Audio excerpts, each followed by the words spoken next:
So hi guys, today I will make a video on how to do the online banking, especially in HSBC Hong Kong ATM. So if you want to do transfer money to other country and you want to use online banking, so please watch this guys because tuturuan ko po kayo kung paano po mag online banking. So ang bangko ko po dito, so I currently living here in Hong Kong, so I have HSBC Hong Kong. So let's do start guys.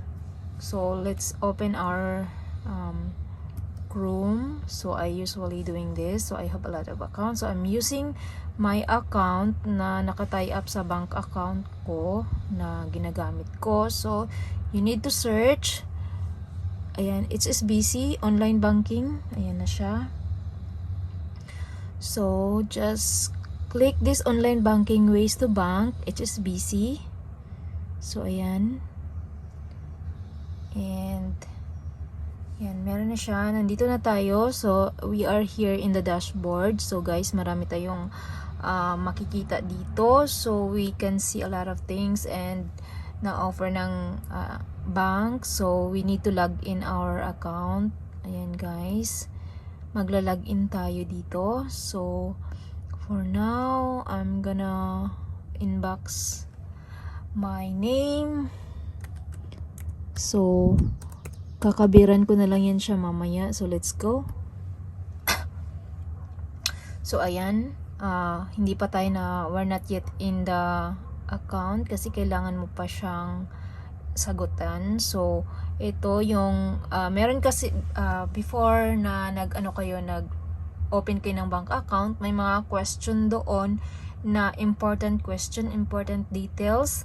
Meron nakalagay dito na enter your memorable answer. So the time na nag-open ka ng bank account, meron kayong sinasagutan doon na naka-encode na sa bank nila. So ayan, who is your best friend at school? So dati meron akong best friend, so hindi ko na lang sasabihin kung sino.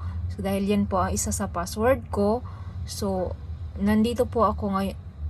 Sunod, let's go to the number 3, entered and the second and third and fourth character of your password. So meron din siyang password guys na kailangan mong i-enter. So ayan, yan po yung wait lang atong ano natin. So magpa-password muna ako, so tatakpan ko na lang 'to mamaya. Ayan.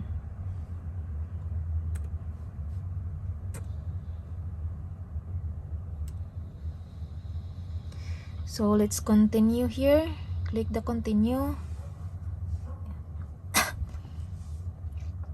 So ayan, nakapasok na tayo sa bank ko guys. Ayan. So ayan, nasa loob na po tayo ng aking bank account. So meron pong laman ang aking bank ko ngayon na currently is 9,015.66 Hong Kong dollar. So ayan po. So hindi ko alam, every time nagbabawas siya kasi may mga binabayaran akong billing sa online. So ayan. Ayan, 'di ba? So anyway, we're going to the pupunta na po tayo sa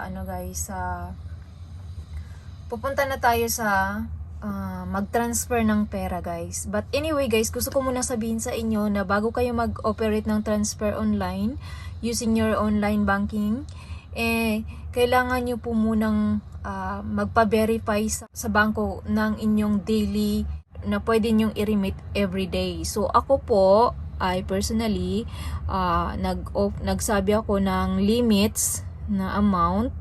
Yung daily limits ko is nasa lang po siya, 9,000 Hong Kong dollar, which is more than 1,000 US dollar. Ayan. Kasi hindi naman ako, ayan lang po ang limit ko daily, which is 9,000 Hong Kong dollar maximum daily. Yan po. And meron po akong maximum daily din na 400,000. Yan lang po ang ko. Pero yan po talaga ang limit ng 400,000 ng account na card, ng kind ng card na ito. Pero yung limit ko lang na nilagay ko, ikaw naman yung magpa-verify niyan doon. 9,000 Hong Kong dollar lang po, which is magkalapit lang sa 1,000 US dollar. Kaya mostly kasi 1,000 US dollar lang yung pinapadala ko, which is mga nasa 50,000, mga ganun. So, bago po kayo mag-operate ng inyong online banking, kailangan nyo po munang ipa-verify ang inyong limits na ano. So, let's go. So, nandito na tayo guys. So, mostly, pwede nyo siyang, actually guys, this kind of operation, pwede ito sa mga cellphone.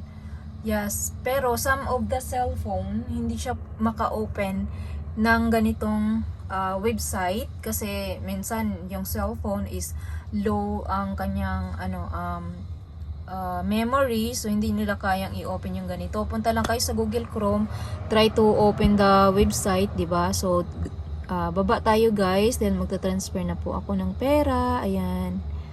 So ayan. Dito tayo sa new payee. Ayan, ito yung form. So ayan guys. Dito ilalagay natin is ito po is US dollar. Ayan, US dollar po yan siya dapat dyan. Yan. Yan po yung kasi ipapadala ko siya into US dollar. So 1,000 US dollar po ang anuhin natin dyan, no? So and then let's go to this my payee. Ayan. So my payee, papadalan ko kasi yung ano ko.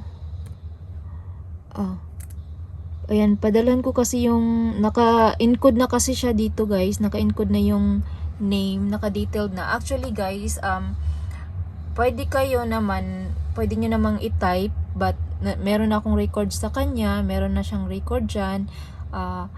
I-click ko na lang yung mga niya, yung detailed ng account, 'di ba? So bababa tayo dito. So transfer currency is 1,000. Yan. Ano to dito? USD pala yan. Ayan.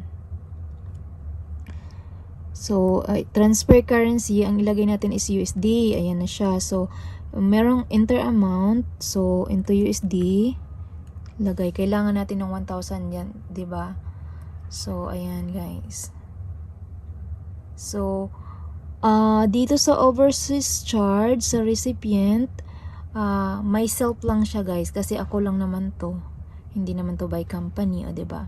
Sa local charge naman, ito yung HSBC savings ko. So ayan yung laman ng HSBC savings ko, 'di ba?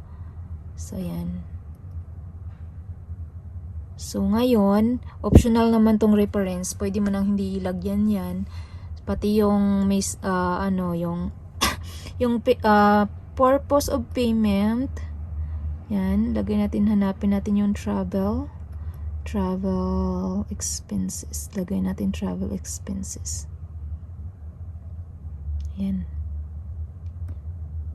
Purpose of payment yan siya guys. So travel expenses, and then message to pay, hindi naman, optional lang naman yan. So ayan, baba na tayo. Dito na tayo sa continue. So ayan, bini-verify nila yung bini-verify nila yung detail na papadalhan mo or ng mga yan. So okay na tayo doon. Let's go to confirm. Yan. So ayan na po tayo guys. Yan. Meron na tayong nakapadala na tayo, okay? So ayan. After this, makaka-receive tayo ng message sa bangko. Pwede na tayong dito sa message. Ayan, may resibo na ako, may letter na ako guys. Dumating na po yung resibo. Ayan, November 16. Oh wait. Ayan. Ayan, November 16. Ito po yung mga detailed, o 'di ba? So makikita nyo dyan na nakasend na ako ng pera. So yan na yung isend natin na ipapakita natin dun sa pinadalhan natin na nagpadala tayo ng pera. So yan po ang ating 'di ba? Yan magsisend naman sila dito ng message. So ayan. So marireceive mo rin yan, message na yan sa yung apps. Like for example, kailangan nyo pong mag-download ng apps guys ng HSBC sa Hong Kong. Like for example, pakita ko na sa other phone ko. So yung ganito, pag i-open mo yung HSBC code, ito naman guys, mas maganda talaga dito mas maganda talaga na may apps ka, kasi sa apps ka mag-transfer ng money into IHK dito USD, sa apps mo po i-transfer. So guys, today tuturuan ko naman kayo kung paano po mag-transfer ng HKD to USD. So ayan po, dito po tayo sa bank account sa apps ng HSBC HK. So ayan, papasok muna tayo, magla-login muna ako guys ha. Wait. Ayan. So dati, 'di ba yung account ko is may laman na 9,000 Hong Kong dollar. So ang natira is 1,128 na lang. So ayan guys.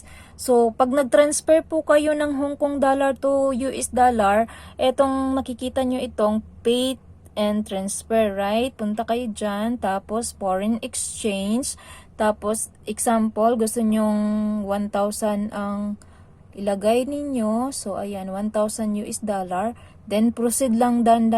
So exchange now. Ganyan lang guys, mabilis lang siya, and then automatically mag-transfer na siya into US dollar. So ayoko na siyang i-transfer ng US dollar kasi hindi na naman ako magpapadala ng US dollar kasi tapos na akong magpadala. So hindi ko na mawi-withdraw yan, since pag na-transfer ko na into US dollar, hindi ko na siya mawi-withdraw kasi it's KD ang currency dito, 'di ba?